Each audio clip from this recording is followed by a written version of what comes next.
Hello everybody and welcome to my channel. Today we are going to be doing a segment of art and history. It is Black History Month, so I figure what better month than to start it off than Black History Month. So I will be painting a portrait of an iconic Black historical figure and giving you guys a little bit of background on them. If that is something you seem interested in, then stay tuned. Dorothy is the embodiment of beauty and class. She was a marvelous international talent that she could just pour out into the audience, be it Black or white. People just fell in love with her and her voice. She was definitely the Black Marilyn Monroe, but unlike Marilyn Monroe, a lot of people are not familiar with Dorothy and her story. On November 9th, 1922, Dorothy was born at Cleveland City Hospital. So you know what that means? She's a Scorpio. Her father was an introverted man who was pretty easygoing. However, her mother and her dad had a lot of difficulties in their marriage. And one day, Ruby decided that she wanted to leave her husband. She didn't want to be with him anymore, so she packed up the kids and they went on their merry way. She did keep this a secret from her husband, though. And oftentimes, her mother would move around a lot within poor neighborhoods because she was trying to avoid her ex-husband who was looking for his daughters.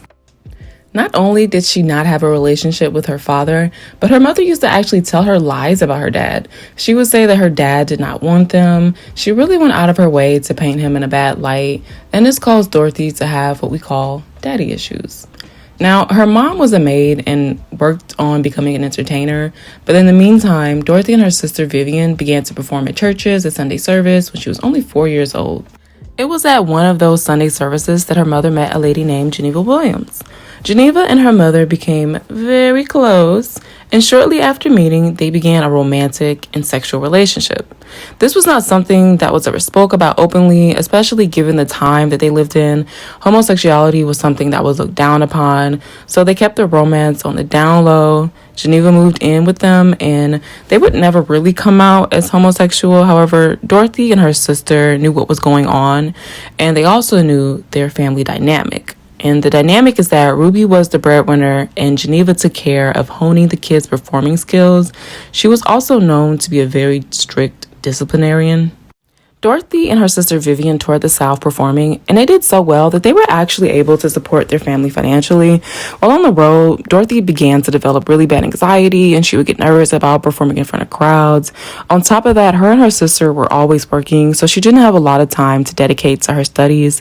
So Dorothy grew up with a lack of education. She was a very slow developer, and it took her a long time to learn how to read. Oftentimes, she would fool people into thinking she could read by memorizing things. The Great Depression came, and it hit the Black community a lot harder than I feel is typically documented in history. And this had a huge impact on Dorothy and her career as a child performer. It made things very difficult for them. But then there was a film called Hearts and Dixies, the first film musical with an all-Black cast, and that gave her mother hope that the future of Black entertainers would broaden. And with this newfound hope, she packed up her things and moved her family to Hollywood. It wasn't an easy move. However, they were able to get into movie circles and learned how to navigate Hollywood. They then teamed up Dorothy and her sister with a neighbor they met at a dance class named Etta Jones, and they called themselves the Dandridge sisters, and they were known for their beautiful voices and their great performing skills. In 1938, they booked a gig at the Cotton Club. This was a club geared towards more of an adult audience. The Dandridge sisters were glamorous, mellow divas whose three-part harmony often drew in the interest of their crowd. Dorothy was the lead singer, and she often sat in the middle. They were kind of like the start of it all. They sort of created a blueprint for girl groups like the Supremes and Destiny's Child and so forth. While at the Cotton Club, they met the Nicholas brothers, who were a famous song and dance team. They were also notorious ladies' men who both took an interest in Dorothy. However, Dorothy was not really serious about getting involved with anyone romantically. She had been working on her career for 12 years, and her and her sisters were just now starting to get the attention they deserved. At such a young, ambitious age, I don't blame her for choosing her career. Sometime after having booked their gig at the Cotton Club, Geneva decided to send the Dandridge sisters to Europe. And Europe loved them, okay? They really flourished over there. However, Dorothy was becoming overwhelmed and she was tired of the stress of live performing. Remember, I said she had really bad anxiety about it, which I understand because I would too. And to make matters worse, she was under the harsh dictatorship of Geneva. Dorothy was growing up and becoming a woman, having to deal with all the different things that came along with womanhood, like getting your period and boys, and just learning how to be a young lady, trying to maintain a youthful appearance for her audience. They had taken extreme measurements like taping down her breasts. This was a strategy that was commonly used to preserve the youth of figures for female actresses as they began to get older and fill out their body shapes a little more maturely. I think I remember Shirley Temple saying that they did that with her as well. Correct me if I'm wrong, but I'm pretty sure she said that. And I can only imagine the issues that this must have given a lot of young actresses regarding their body image. So this was an issue she had to deal with. And of course, there is always some idiot willing to make things worse. In this case, that idiot happened to be Geneva. She became very obsessed with Dorothy's virginity. Sometimes Dorothy would come home and Geneva would even go as far as to examine Dorothy to ensure that her virginity stayed intact. These examinations were very much a rape. Then one day, while Geneva was trying to hold Dorothy down to the bed, Dorothy just let that Scorpio fly out and she knocked Geneva out. And needless to say, that was the end of any more examinations. Dorothy was done. She was fed up. She was not dealing with it anymore. And so, she had to do what she had to do. Now, after solidifying her position with Geneva, she decided to go back to the United States and go solo and concentrate on acting. She was cast in a film called Meet the People, and it was a predominantly white show. This was the beginning of her moving into the film industry and beginning to knock down some of those prejudice barriers that African Americans faced at this time. Involvement in the film did break up the Dandridge sisters, but her family didn't have an issue with it as long as she was taking care of them financially. Which she did. She was in Lady from Louisiana. It was the first major Hollywood film that Dorothy had appeared in, but she was a servant. Then in 1941, she was in a big budget film called Sun Valley Serenade, starring the Nicholas brothers.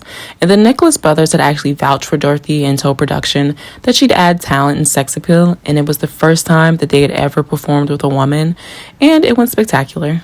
By 1941, her career accelerated her into stardom, and she then began dating Harold Nicholas. After working to get her career where she wanted it, she felt like she was comfortable enough to concentrate on Harold and getting married. So in 1942, on September 6th, they got married when she was just 20 years old.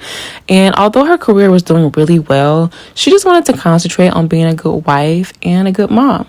Shortly after getting married, she became pregnant, and she had a pretty tough pregnancy. One day her husband left her to go play golf, and she had endured really bad labor pains, and she was at home alone with her sister-in-law, but it took them about an hour to find a car and get Dorothy to the hospital, even though Dorothy had begged for them to wait for Harold, but she was seriously in need of medical attention. And the baby Lynn was born September 1st, 1943, so she was a Virgo, just like me. But by the time she was 2 years old, she realized that she had some behavioral problems. She often displayed tantrums, and she appeared to be unfamiliar with who her parents were. Harold did not know how to deal with it, and he decided to leave Dorothy with Lynn to take care of her special needs by herself. It was really difficult for Dorothy. She was always going to different specialists, trying to figure out a solution for her daughter. However, they were unable to give her real solutions and improve her daughter's conditions, and they later found out that her daughter was determined to be mentally handicapped because she did not receive enough oxygen to her brain when she was born. This devastated Dorothy, and it didn't help that her husband wasn't there for her to rely on. She took on a tremendous amount of guilt for what happened to her daughter, so she decided to seek psychiatric help, and she had developed a dependency upon prescription sedatives. At one point, things had gotten so bad that she had taken too many pills and she was rushed to the hospital where they had to pump her stomach. Thankfully, everything turned out okay and she was able to recuperate and get better. But people did speculate as to whether or not the overdose was a suicide attempt. Dorothy denied that it was a suicide attempt. However, this would not be the last time that Dorothy would be found in a severely medicated state. A lot of times she put up a very poised exterior, but on the inside she faced a lot of internal turmoil. And we know that mental health was not something that was taken very serious at that time. is today, especially not in the Black community. And so it was very difficult trying to deal with all the emotional baggage and trauma that she faced without, any help or information on it. And this resulted in her partaking in some self-harming activities. After 7 years of marriage, Dorothy filed for a divorce. And given the divorce, Lynn's special needs began to fall solely on Dorothy, and she began to take on a large amount of the financial responsibility as pertaining to Lynn. Lynn needed 24/7 supervision. That's something Dorothy was not able to give her, so she found her a caregiver for Lynn to live with. And we all know how expensive financing medical bills can be, so this took a huge toll on Dorothy, and she decided to get back into the industry and continue working on her career. In 1948, she was the first Black student at the Actors Laboratory. One day at an actor lab benefit, Dorothy decided to play around. She wasn't thinking too much and partook in a harmless dance with Quinn. And it evoked quite a scandal. A writer by the name of Hedda Hopper, who was a popular columnist, wrote that the community was shocked to see a white man dancing with a Negro out in public for their horrified eyes to see. Although Hollywood began to allow Black actresses into films, there still were not a lot of roles left for Black aspiring youths. So Dorothy went back to the nightclub to continue work and make her money, and she hired Phil Moore, someone she knew from the Cotton Club, to create her act. He helped with many small details such as her makeup, hair, and outfits, and helping to arrange and compose for her as well. He then helped to transform her from a beautiful young lady to a sensual woman in what he called snake form-fitting dresses. She wanted to get back into film, so in 1950, she played an African queen in Tarzan's Peril. The Hollywood Censorship Bureau had voiced objections to the film's sexual nature, and this actually helped Dorothy get a lot more attention. Because of this, she was cover of Ebony magazine, Life magazine, Look magazine, and many other white publications. It had become clear that Dorothy would be able to cross over from Black and white audiences. At the top of her game, Dorothy began performing in Las Vegas, and at the time, Las Vegas was very segregated, and they wouldn't allow Blacks to use their restrooms, elevators, or perform in their facilities, let alone partake in certain activities within those facilities.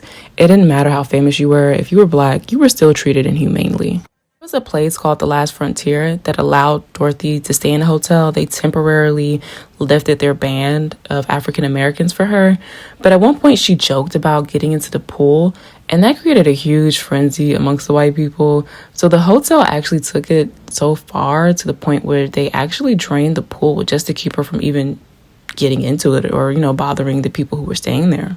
A catch-22 because she was able to partake in creating this dream of being a Hollywood goddess. However, at the end of the day, she was still treated poorly as all African Americans were. Dorothy had gone out for the role Carmen, directed by a man named Otto Preminger. He would not even consider her for the role because he said that her vibe was just too classy. It wasn't sensual enough for him. So Dorothy went out of her way to make sure she got this role. She even went as far as to change her entire image in order to appeal to the director, and it worked, and she was cast as Carmen. She played the role of a femme fatale who was able to seduce her male counterparts into temptation and destroy them. Have you ever seen this photo and wondered where it came from? Well, now you know. Carmen Jones opened on October 28th of 1954, and it was a huge success. This shot Dorothy Dandridge into the first Black movie superstar. This landed her on the cover of Life magazine, and she was also the first African-American woman to be nominated for an Academy Award. She went up against women like Audrey Hepburn and Grace Kelly and a few other prominent white actors. Although they did give the award to Grace Kelly, Dandridge was now a bona fide star within the African-American community. It was a nomination that was long overdue, but it was also really important because it was able to set a precedence for African-American actresses to come. So regardless, she was a winner. She was now 32 years old and a very well-respected actress, and she earned up to $3,500 a week, which was major at the time, especially for African-Americans. She also began to engage in an affair with Otto, who was married at the time. She had high hopes that Otto would actually pursue a real relationship with her and leave his wife. But Otto could be controlling, and at times, he would even control what she would wear to the point where he only allowing her to wear beige and white. He began to dictate a lot of Dorothy's moves, and he had insisted that she only take starring roles, causing her to turn down a lot of roles, and eventually people just stopped reaching out to her for roles. By the time she was 33, she realized that Otto would never marry her, and she decided to end things. In 1956, she became desperate for a role and landed a gig on Island in the Sun. Then she started into Mango, where she found herself in a relationship with her white older counterpart. Although he was also married, she seemed to be looking for love in all the wrong places, and she never really seemed to understand her value despite having been such a beloved superstar.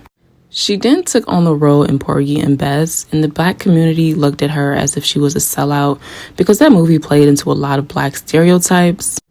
And to add insult to injury, they fired the original director and hired her ex-lover Otto to direct the film. As I'm sure you would imagine, your ex-lover becoming your new boss was not fun at all. He would boss her around and pick on her so bad to the point where she couldn't even remember her lines, and she would oftentimes find herself breaking down on set. It was quite abusive. After the film, she wanted to get away from the spotlight and decided to turn her life around. She met a man named Jack Dennis who pursued her for years. He was a good-looking man, and that of course intrigued Dorothy. However, Dorothy's friends and family were very concerned about Jack and his treatment of her. Her ex-sister-in-law went on to say that he was very abusive and a masochist. And on their honeymoon, after they got married, he told her that he was actually in a lot of debt and she was unable to retire from acting like she wanted to because she needed to help dig him out of a hole. Imagine the audacity. Anyway, he expected Dorothy to perform at his nightclub. Their relationship was very tumultuous, and it caused her to go back to vodka and pills in order to cope with her insensitive and abusive husband. Then in 1964, she was humiliated when photographers found her in bankruptcy court, and she was foreclosed on her home that she could no longer afford, and she couldn't afford her daughter's care either. And because of this, she had to make her daughter a ward of the state. Dorothy was 41 years old, and she went from being one of those huge movie stars making strides in the Black community in Hollywood to a fairly poor individual living in a rented apartment. She had turned to alcohol and antidepressants to help her cope, but she did want to conquer her demons, and she attempted to do so in 1965 by signing a deal with a new company, and she did have some upcoming engagements. However, she was found on her bathroom floor on December 8th, 1965. She had died from an overdose of antidepressants. It was controversy as to whether it was suicide or not. However, Dandridge faced a lot of oppressive circumstances throughout her life. Despite having lived such a tragic life, she did persevere, and she broke down a lot of barriers for Black actresses in a time where opportunity for Black actresses was at an all-time low. She paved the way for many glowing starlets that we have today, like Angela Davis, Halle Berry, Viola Davis, and so many more. It is just important that she is remembered and celebrated for her perseverance, her bravery, and her talent. Black women like Dorothy remind us that no matter how hard things get, we should always have faith in ourselves and in our communities. And with that faith and this hope, there will come change. Thank you so much for listening. I'm Inez Arts, and I hope you enjoyed.